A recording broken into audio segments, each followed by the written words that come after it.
আপনাদের সবাইকে স্বাগত জানাই। আমি আমার আলোচনা শুনবার জন্য। জাস্টিস নিয়ে আমরা প্রচুর কথাবার্তা বলি, কিন্তু মব জাস্টিস সেটা সাম্প্রতিক সময়ে গত কয়েক মাসের সবচেয়ে আলোচিত বিষয় এবং আতঙ্কের বিষয়। প্রধান উপদেষ্টা প্রফেসর মোহাম্মদ ইউনূস আইনের শাসনের কথা বলেছেন। আইনের শাসন তো নেই, বরং সেটা এখন যত্রতত্র যার তার হাতে। আইন শৃঙ্খলা পরিস্থিতির চরম অবনতি, গণপিটুনি এবং মাঠ প্রশাসনের চ্যালেঞ্জ। হ্যাঁ, প্রশাসনের অনেক সমস্যা আছে, তাদের নিয়ে আমাদের অনেক অভিযোগ আছে। বিগত সরকারের আমলে তারা দোষর হিসেবে কাজ করেছে, সবটাই সত্যি।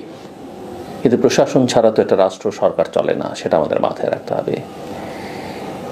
এবং প্রশাসনকে যেভাবে ক্লিনজিংয়ের চেষ্টাটা হচ্ছে, যেভাবে যাকে তাকে যখন খুশি সরিয়ে দেয়া, চাকরি থেকে বিদায় করে দেয়া, ওএসডি করে দেয়া এবং একটা বাল্ক ধরে, সেটা প্রশাসনে চরম নৈরাজ্য এবং অস্থিরতা তৈরি করছে, যেখানে আস্থার সংকটটা একদম শুরু থেকেই ছিল।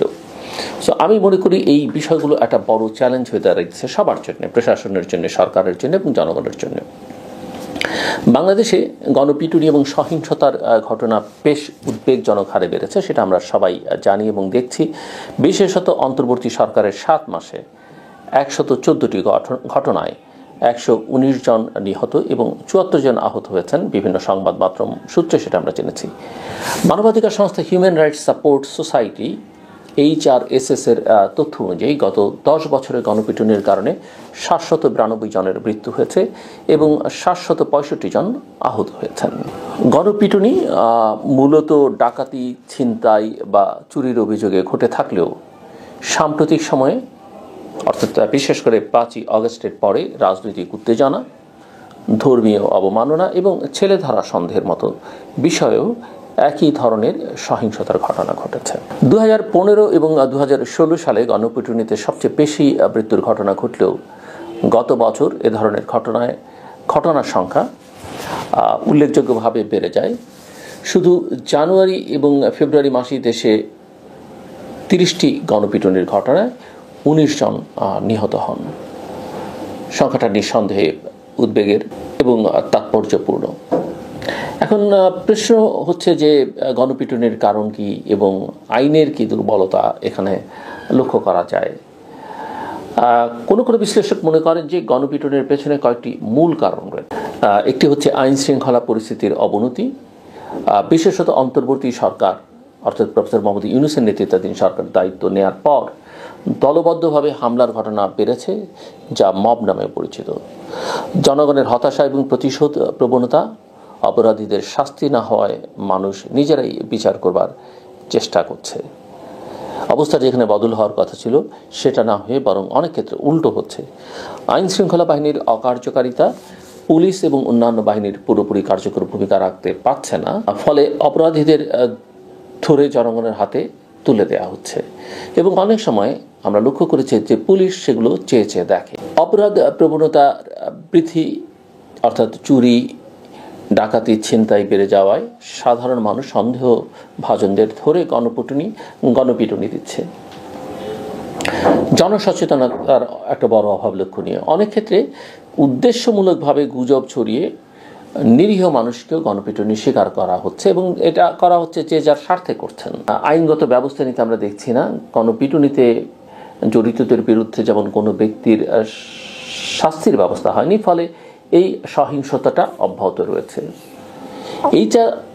HRSS মনে করে যে এটি একটি গুরুতর মানবাধিকার লঙ্ঘন এবং অপরাধীদের বিরুদ্ধে যথাযথ ব্যবস্থা নেওয়া না হলে ভবিষ্যতে পরিস্থিতি আরও খারাপ হতে পারে।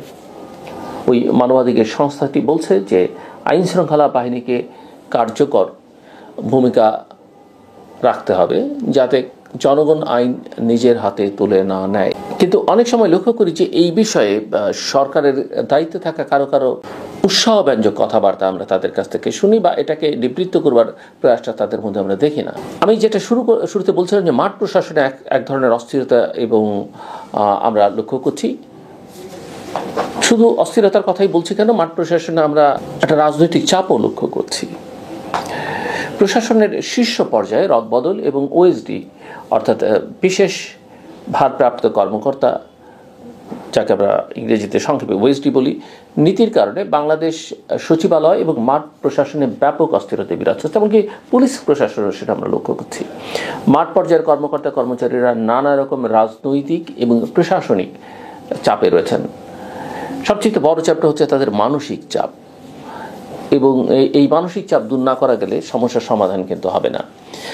বিগত সরকার অর্থাৎ শেখ হাসিনা সরকারের আমলে দায়িত্ব পালন করা অনেক ডিসি, জেলা প্রশাসক এবং অন্যান্য উচ্চপদস্থ কর্মকর্তাদের বাধ্যতামূলক অবসরে পাঠানো হয়েছে, যা প্রশাসনের মধ্যে আতঙ্ক সৃষ্টি করেছে। পাশাপাশি রাজনৈতিক পালাবদলের ফলে নতুন করে ক্ষমতার কেন্দ্রে আসা গোষ্ঠীগুলো সরকারি প্রশাসনে প্রভাব বিস্তার করতে চাইছে। নিঃসন্দেহে আপনি দোষরদের বিচার করবেন, শাস্তি করবেন, কিন্তু ঢালাওভাবে সেটা করলে হবে না এবং সুনির্দিষ্ট প্রমাণের ভিত্তিতে সেটা করতে হবে। সো মাঠ প্রশাসনের চ্যালেঞ্জ এবং প্রশাসনিক জটিলতাটা কি?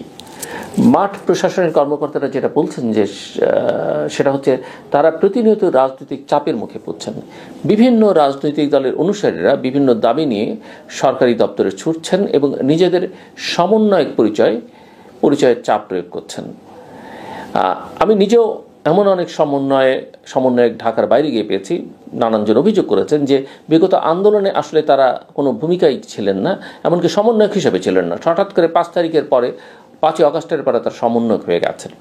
বিভিন্ন জেলা এবং উপজেলা পর্যায়ের কর্মকর্তারা বলছেন যে তারা প্রায়শই এমন সব অনুরোধ পান যা আইনগতভাবে পালন করা সম্ভব নয়, তবে রাজনৈতিক পরিস্থিতির কারণে তারা সরাসরি প্রত্যাখ্যানও করতে পারছেন না। কিছু কর্মকর্তারা ইতিমধ্যেই ব্যক্তিগত যোগাযোগের মাধ্যমে পদত্যাগ বা দায়িত্ব থেকে অব্যাহতি চাওয়ার কথা ভাবছেন। সরকারি দপ্তরগুলোতে দুর্নীতির বিষয়ে তদন্ত চলছে। দুর্নীতি দমন কমিশন অর্থাৎ অ্যান্টি কারাপশন কমিশন আগের প্রশাসনের কর্মকর্তাদের বিরুদ্ধে দুর্নীতির অভিযোগ খতিয়ে দেখছে, যা প্রশাসনের মধ্যে এক ধরনের চাপ আরও বাড়িয়ে তুলেছে। ফলে অনেক ওএসডি কর্মকর্তা এবং বর্তমান দায়িত্বপ্রাপ্ত কর্মকর্তারা চুপচাপ থাকছেন এবং প্রশাসনিক কাজে মনোযোগ দিতে পারছেন না। আমার মনে হয় যে রাষ্ট্রীয় দায়িত্বে যারা আছেন, বিশেষ করে নীতি নির্ধারকরা, তারা এই বিষয়গুলোর দিকে অনেক বেশি নজর দেওয়া দরকার। সংশ্লিষ্ট দপ্তরগুলোর অবস্থান জনপ্রশাসন মন্ত্রণালয় জানিয়েছে, প্রশাসনের যে কর্মকর্তা ভোটের অনিয়ম বা দুর্নীতির সঙ্গে যুক্ত ছিলেন তাদের বিরুদ্ধে ব্যবস্থা নেওয়া হচ্ছে। তবে যারা কোনো অনিয়মে জড়িত নন তাদের ভয় পাবার কিছু নেই। কথা হচ্ছে যে অনেকে অনেক দায়িত্ব পালন করেছেন, কেউ আগবাড়িয়ে করেছেন, অতিরিক্ত করেছেন, আবার কেউ প্রতিবাদ করতে পারেননি কিন্তু চাকরি রক্ষার্থে করেছেন, সেগুলো কিন্তু বিবেচনার দাবি রাখে। তবে বাস্তবে মাঠ প্রশাসনের কর্মকর্তারা বলছেন যে প্রশাসনিক কার্যক্রম স্বাভাবিক থাকলেও রাজনৈতিক চাপ এবং দপ্তরগুলোর মধ্যে সমন্বয়ের অভাবে প্রশাসনের কর্ম ব্যাহত হচ্ছে। বিশেষত সরকারি সম্পত্তি, ভূমি বিতরণ এবং বিভিন্ন উন্নয়ন প্রকল্প নিয়ে স্থানীয় পর্যায়ে চরম অসন্তোষ তৈরি হয়েছে। সো সব মিলিয়ে যেটা দাঁড়াচ্ছে সেটা হচ্ছে যে বাংলাদেশে, মানে আমি আজকে যেটা বলতে চাইছিলাম বা বলতে চাইছি, বাংলাদেশে বর্তমানে গণপিটুনি এবং আইন শৃঙ্খলার অবনতি যেমন একটা বড় চ্যালেঞ্জ, তেমনি প্রশাসনিক স্থিতিশীলতাও প্রশ্নবিদ্ধ। ডক্টর মোহাম্মদ ইউনূসের নেতৃত্বাধীন অন্তর্বর্তী সরকারের অধীনে আইন শৃঙ্খলা পরিস্থিতির উন্নতি না হওয়ায় সমালোচনা বাড়ছে। বিশেষত অপরাধীদের শাস্তি নিশ্চিত না করা এবং রাজনৈতিকভাবে নিরপেক্ষ প্রশাসন পরিচালনার ক্ষেত্রে সরকার যথেষ্ট কার্যকর ভূমিকা রাখতে পারছে না বলে অভিযোগ উঠেছে। এবং এই অভিযোগ যে অসত্য বা বেশি বাড়িয়ে বলা, সেটাও কিন্তু বলা যাচ্ছে না। আগামী দিনে এই পরিস্থিতির উন্নতি করতে হলে বাংলাদেশের আইন শৃঙ্খলা রক্ষাকারী বাহিনীর, বিশেষ করে পুলিশ বাহিনীর কার্যকর পদক্ষেপ, প্রশাসনিক স্বচ্ছতা এবং জনগণের মধ্যে আইনের প্রতি আস্থা ফিরিয়ে আনা অত্যন্ত জরুরি। নইলে যেটা হবে যে রাজনৈতিক অস্থিরতা এবং সহিংসতার মাত্রা আরও বাড়তে পারে, যা বাংলাদেশের অর্থাৎ আমাদের দেশের সামগ্রিক পরিস্থিতিকে আরও অনিশ্চিত করে তুলবে। আমার কথা শুনবার জন্যে আপনাদের অনেক ধন্যবাদ। আপনারা সবাই ভালো থাকবেন এবং নিরাপদে থাকবেন।